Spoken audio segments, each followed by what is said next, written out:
नमस्कार मु इतिश्री आपण मानक spice and aroma YouTube channel रे स्वागत जनाऊँ। ये चैनल माध्यम आपण माने विभिन्न राज्यर विभिन्न एक्सपर्ट द्वारा रोषे देखि परिबे। प्लीज आम चैनल को सब्सक्राइब करंतु। आजिर रेसिपी डालमा।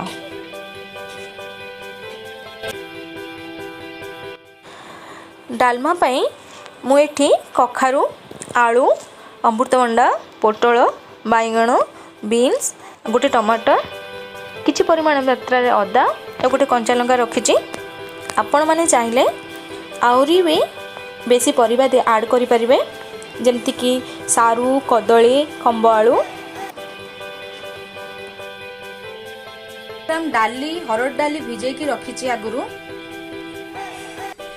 मु नड़िया पकेबी डालमा रे तो मु अल्प नड़िया कोरेकी रखी। डालमा परे आमको जीरा और सुखिला लंका भजा ता ऊपर दबा पड़े तो मु आगुरु एटा करिकी रखी।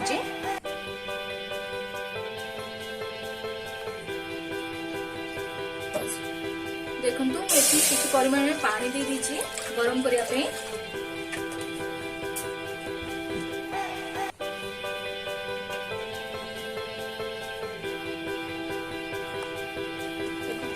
देखंतु मो पानी गरम हो लेनी मु एथिरे मो डाली पके देउची।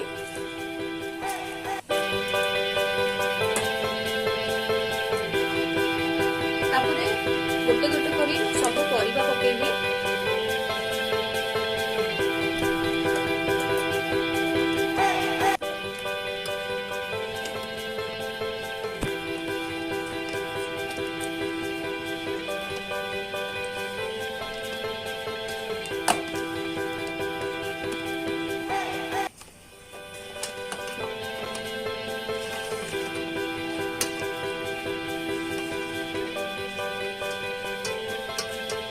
अदा भी पकेबी इतरे गोटे कंचा लंका पकोची।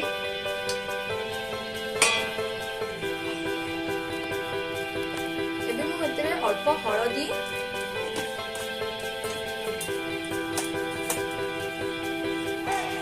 लूण परिमाण मतरे पकोची।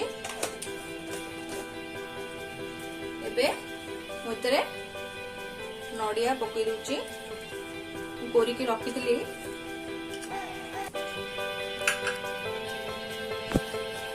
भल भागी मिक्स करी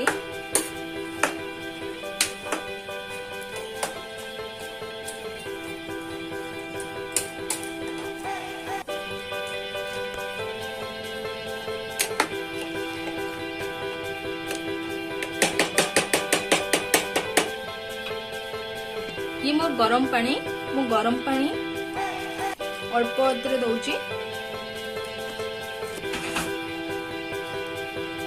एबे मु प्रेशर कुकर बंद करी प्रथमे हाई फ्लेम रे गोटे हुइसिल बाजिगो।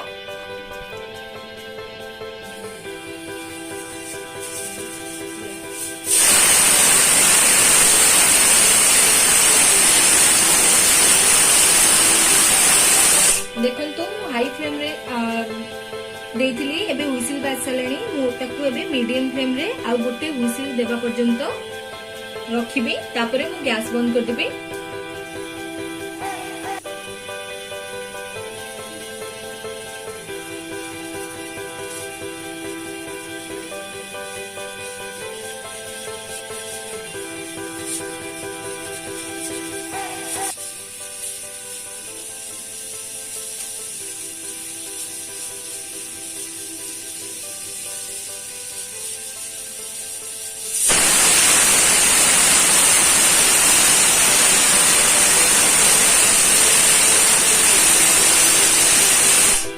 मोर दीटा हुइसिल बाज सलानी मु एबे गैस को बंद कर देबी।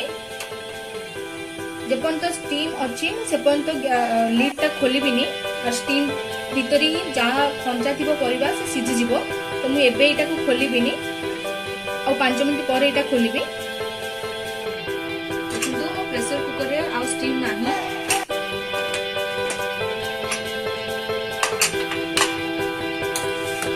मोर कोबी परिबा भागिनी डाली भी पूरा सिझी जाइए सब परिबा भी सिझी जाइए। देखंतु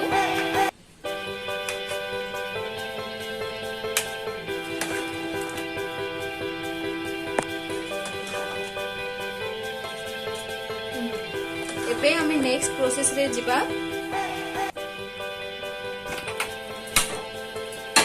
एबे मु गोटे कढ़ाई बसई ताकू गरम करछि। गरम होबा परे मु संपूर्ण गुआ घी रे एटा करिवे डालमाटा छुंको।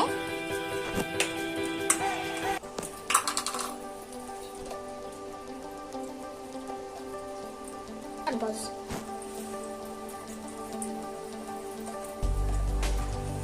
मु 2 चम्मच घी देकी गरम करछि।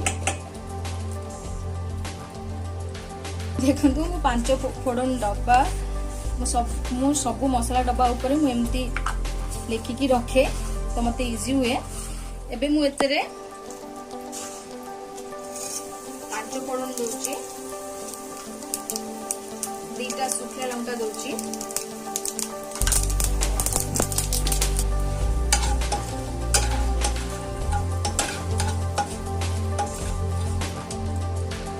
तापरे मो प्रेशर कुकर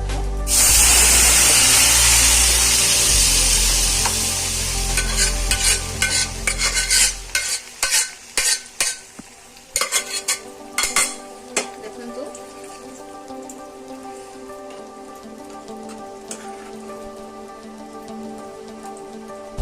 एटा मो प्रेशर कुकर रे करिछि, किंतु को भी परिबा मोर भला आगे भांगिनी। सबु परिबा भी देखा जाउची, डाली भी देखा जाउची, जेमती हम बो माने चुली रे करंती। एबे जीरा और सुखीला लंका मु पेस्ट कर रखिछि, ता पाउडर ता देबे। देखंतु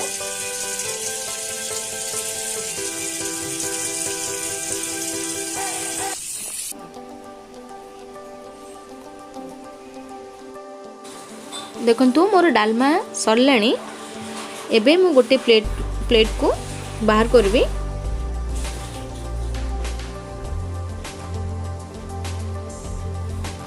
आपण माने कमेंट सेक्शन रे कहबे केमिति हेची। आजि पई एतिकी। नमस्कार।